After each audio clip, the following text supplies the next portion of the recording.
Good morning, dear students.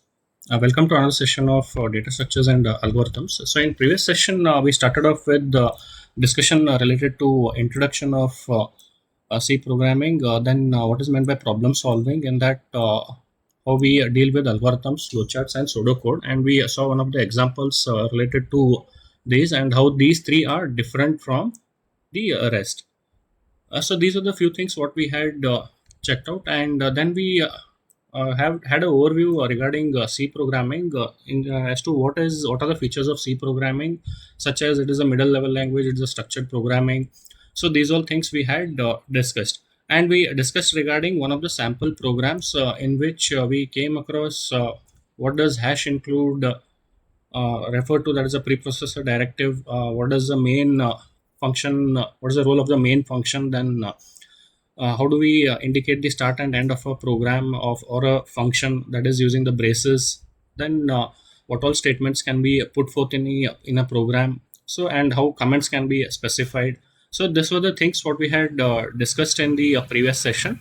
So in today's session, we'll be going ahead and we'll be looking forward with respect to the constants, variables, data types. So these are the aspects what we'll be looking out today.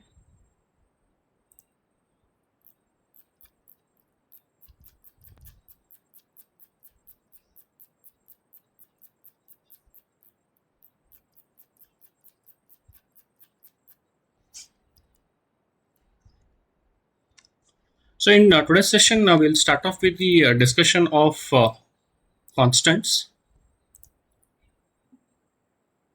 So in C programming, you have permission to declare various constants, and these constants do not change their value throughout the execution of the program. Hence, the name itself tells that it's a constant type. So, what are the different types of constants you will be able to utilize in C programming? It is integer constants, real constants, character constants, and string constants. So, integer constants will be representing the integer values itself. That is 0, 1, 2, 3, or -1, -2.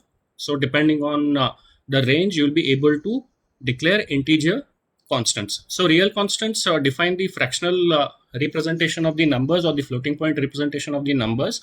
So if you have to assign a number constant of pi, so which we know that it is around 22 by 7 or 3.14159.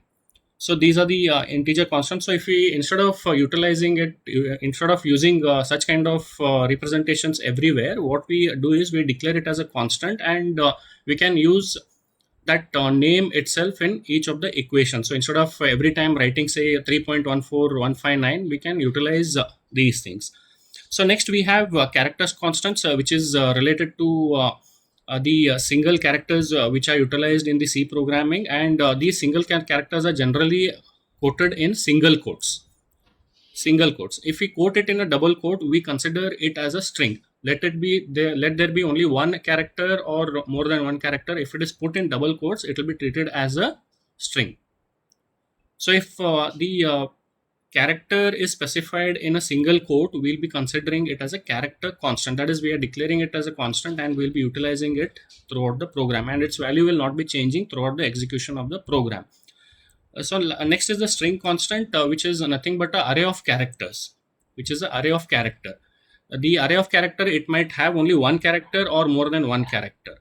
So, but remember that you have to specify it in double quotes. So these are the different integer constants, these are different constants which we can define in C programming. So what are the different ways how we can define these constants? There are three different ways in which we can specify these constants. That is, first one is the hash defined constant which we have. So hash define is a preprocessor directive which will direct the processor to identify that whatever follows is a variable that has been declared. But in this case, what you're doing is hash define, you're using it for declaring a constant. So what is the syntax for that one? The syntax for declaring a constant using hash define is given over here, which gives you hash define the constant name and the constant value.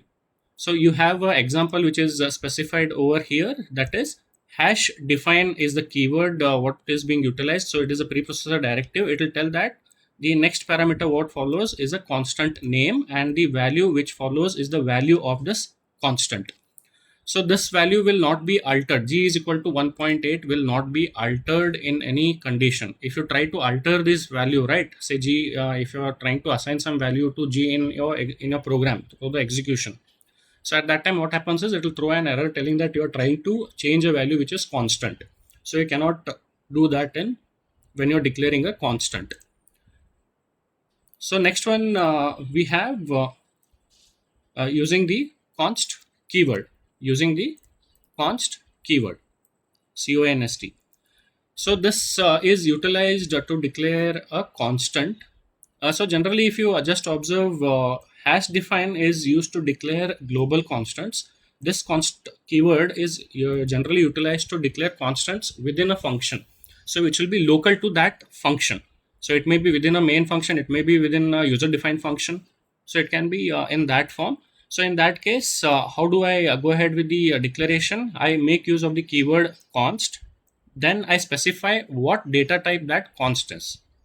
That is what data type that constant is, whether it is an integer data type, float, character, string. So we try to declare it in that form. Then the name of that constant what you want to utilize, and lastly the value you have to specify. So you have to specify that value. So here an example, const keyword, float is the data type what you want to declare, and G is of the type float, and since constant keyword is utilized, G will be a constant float data type, and the value of that one is 9.8. So here you can see that here you're using hash define G 9.8, whereas here you are specifying it as const float G 9.8. So these are the two different methods in which you are specifying the G value. Now there is another one, say a different kind of constant declaration, which is called as enumerated data type. So which is declared using the enum keyword. So what does enum specify is it gives you a set of possible values to a constant. So here in previous condition, what is happening in hash define, only one possible value is there. So G can have only 9.8. Here G can have only 9.8. But what if some of the constants can take different values through the execution?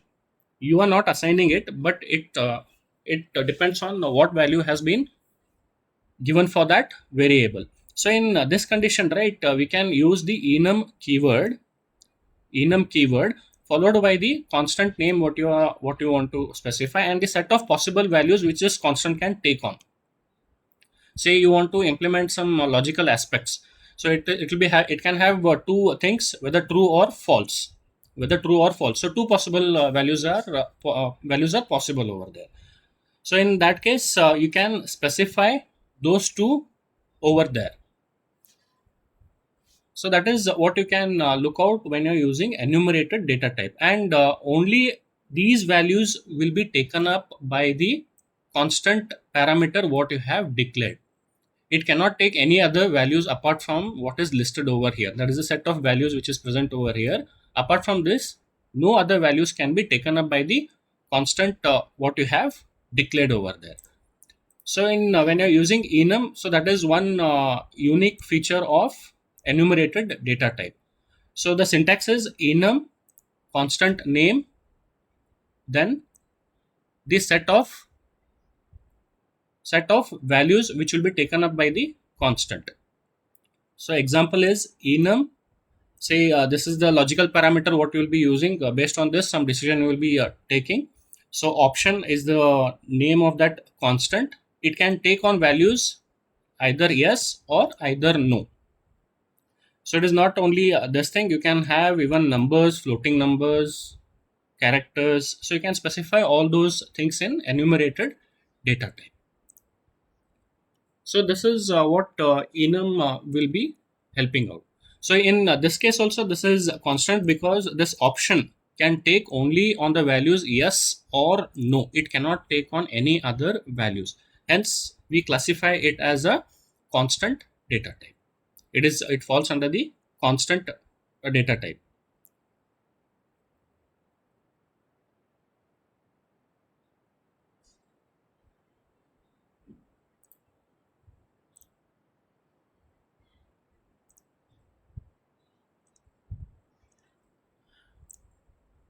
So now we discussed regarding constants. So next one which comes is variables. The name itself tells that it will change it can change its value throughout the execution of the program. That is, it is a variable, it can vary its value. So that is what the name itself tells. And this is required in your programming because there will be a number of things which come in which will be changing their values, and based on that you have to make some decisions. Say you're reading some sensor values, so those sensor values keeps on changing. So in such cases, such parameters should be stored in a variables. You cannot just store it in a constant. So in such cases, what we have to do is we go ahead with declaring variables. So here variables is nothing but it's a name which is given to the memory location. Even the constant also represents a name, but it is also given to memory location, but that memory location's content will not be permitted to change. But in this case, in variables, what happens is the content of that memory location will be able to change it throughout the execution of the program. So variables can change their value throughout the execution of the program, and in another way, it is the name which is given to the memory location. So now, for example, if I have a memory location, right, and its number is something 1010. Now it is really difficult to remember this one. It is not just 4 bits. It will be say 32 bits or 64 bits. So it is not feasible to remember that number every time. So instead of remembering that number, if I just specify it as var1 or variable 1, so it will be easy for me or the user to recollect this and utilize it. Say if you are reading some temperature, you can, or storing some temperature, you can specify temperature of the first device. So temp1. So you can specify it in this form, and it is easy to recollect. Instead of recollecting this address every time and everywhere, so it will be easy for me to go ahead with this form. So this is why variables are useful. Now here I can have different types of variables depending on what data type we have. So here the syntax which is there for variable is you have a data type and you specify the variable name. So what you're doing here is you are just defining the variable. You are defining the variable over here. Now along with definition, you can have, along with the declaration, you can have the initialization also. So here you have the other syntax wherein you specify what is the data type, then you specify the name of the variable, and you initialize it with whatever value it is intended to. So there are different ways of doing this. So one is just a declaration or definition of that, a declaration of that variable. One is declaration and initialization together. So here we can observe that int a. So this is just a declaration of the variable, and the variable name is a, and it is of the type int. It is of the type int. The other one is int a, which is equal to 10. So what does this specify is it is a variable with the name a, and it is of the type int, and its value is initialized to 10. Value is initialized to 10. So it will be like a in the memory location, it will be stored as 10. So this, using this, you will be able to access this value in this memory location. So that is what you are looking out for.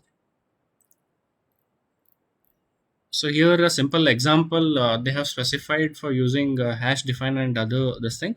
So here you have hash include stdio.h, which is the standard IO which will be utilized for what, printf and scanf and get ch, get s.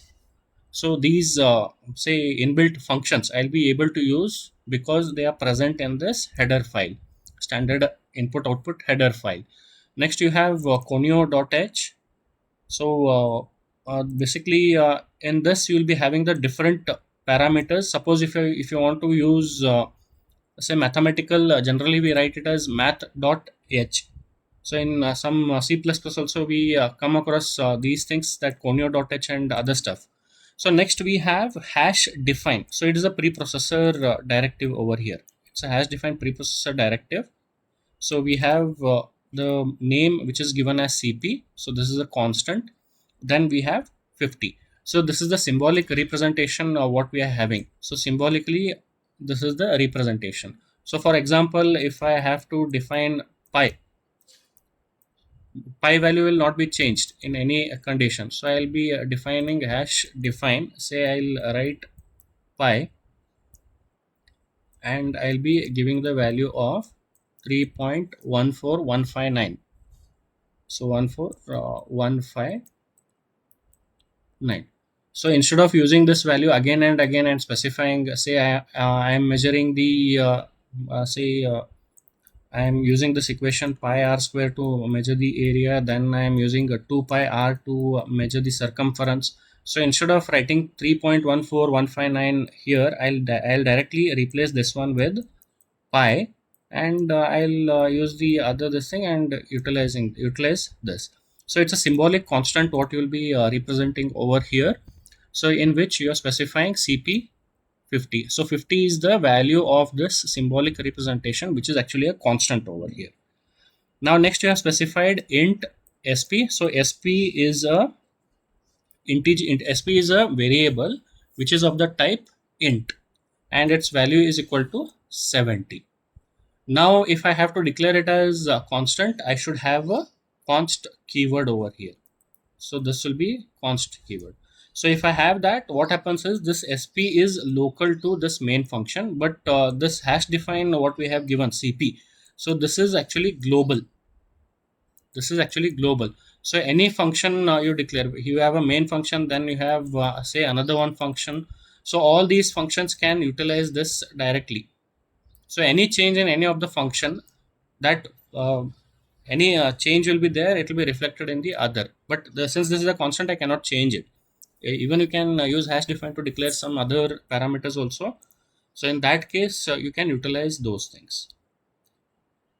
So here he has declared an integer data type, and the name is sp, and it is assigned with the value of 70. Now another variable with the name profit is declared, which is of the type integer, and which is assigned with this calculation. So it's a mathematical operation which is performed, and then that value is stored in profit, and you are utilizing printf to print it on the output device. So it will be the console screen which is present. So these are the syntaxes what we use in C programming. And why you are using get ch is, if you don't use this, what happens is once this program gets executed, the screen will not hold. It will come back to the program. That is, it will terminate the program and come back. If you want to hold the screen and see what is there, then you just use say scanf or printf or get string or some this thing, so that it holds onto the screen. So this is just a program which demonstrates the use of the constant and a variable over here. So that is what we have in this case. So in coming forth classes, we'll be discussing regarding the different data types.